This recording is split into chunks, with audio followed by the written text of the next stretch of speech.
Welcome to this video on non-invasive ventilation in neonates. This session will explore key modalities including NCPAP, CPAP, and NIPPV, covering their mechanisms, devices, and current evidence-based clinical practices. This topic presented by me, Dr. Salim Keshba.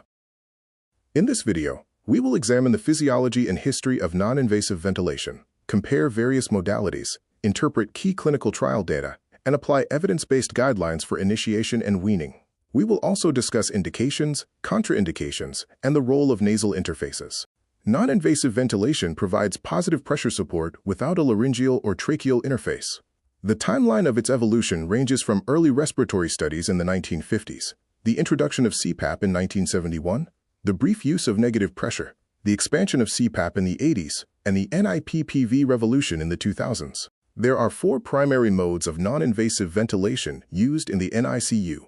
These include NCPAP, which encompasses bubble and ventilator-based options, CPAP or BiPAP, which utilizes flow drivers, NIPPV, delivered via ventilators, and high-frequency non-invasive ventilation modes like NHFOV and NHFJV. A critical component of effective non-invasive ventilation is the interface.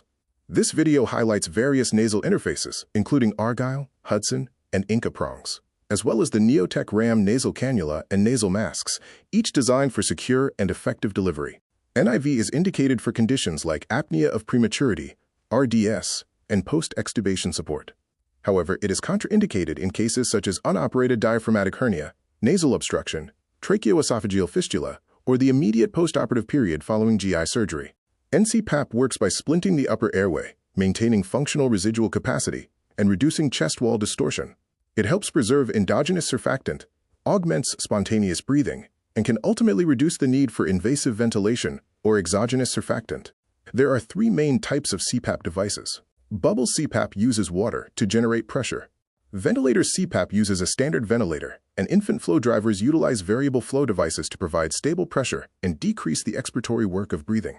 The Coanda effect, or fluidic flip, is essential to many flow-driven devices. During inhalation, gas flows directly into the airway, while during exhalation, the fluidic flip diverts flow toward the exhalation port, significantly reducing the infant's work of breathing. Evidence shows that NCPAP failure rates vary significantly, ranging from under 20% to as high as 80%, depending on the study and technique.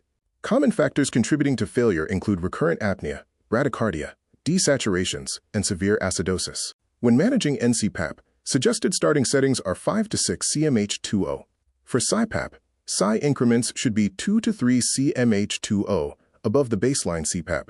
The primary basis for weaning is effective CO2 clearance. CPAP and biphasic CPAP provide two pressure levels to assist the infant. Research, such as randomized controlled trials, suggests that clinically, these modes often mirror the outcomes of standard NCPAP. A major pragmatic trial by Kirpalani and colleagues demonstrated that despite differences in equipment, such as the frequent use of CPAP, there was no significant difference in BPD rates when comparing different non-invasive strategies. NIPPV provides a backup rate alongside two pressure levels, helping to mimic invasive ventilation without an endotracheal tube. Key variables include the baseline PEEP, the Psi level or PIP, the duration of high pressure, the rate, and the flow rate. For NIPPV, typical rates range from 20 to 40 breaths per minute. While many regions lack synchronized NIPPV devices, clinical trials consistently demonstrate that NIPPV is effective in significantly reducing extubation failure rates in neonatal patients. This slide compares synchronized and non-synchronized NIPPV. Synchronized NIPPV uses esophageal pressure sensing to better align mechanical breaths with the infant's own respiratory effort, resulting in decreased inspiratory effort compared to non-synchronized modes. Studies indicate that ventilator-delivered peak inspiratory pressure during synchronized NIPPV effectively decreases the overall work of breathing for the neonate, particularly as the infant matures through the first 2 weeks of life.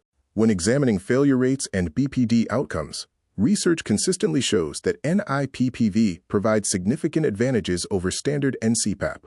Furthermore, combining NIPPV with the ENSURE technique, intubation, surfactant, and extubation, has been shown to decrease rates of bronchopulmonary dysplasia. Cochrane meta-analyses confirm that NIPPV is superior to NCPAP for preventing extubation failure.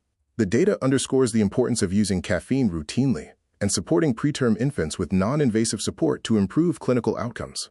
The management of NIPPV involves three distinct phases: the recruitment phase, the stable phase, and the weaning phase.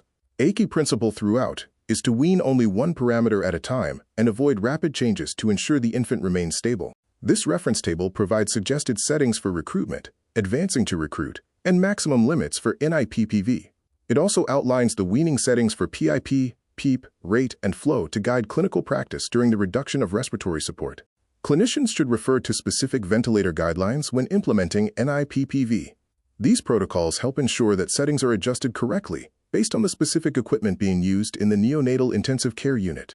This step-by-step protocol for weaning from NIPPV emphasizes beginning only when the patient is stable, weaning PIP before rate, and maintaining a rate of 40 breaths per minute until PIP reaches 15 cmH2O. Troubleshooting includes checking for gastric distension and cannula size. To wrap up, remember these key takeaways. NIPPV is superior to NCPAP for reducing extubation failure. Synchronization reduces work of breathing, and the Ensure technique combined with NIPPV significantly lowers BPD rates. Always prioritize slow, measured weaning of ventilator parameters.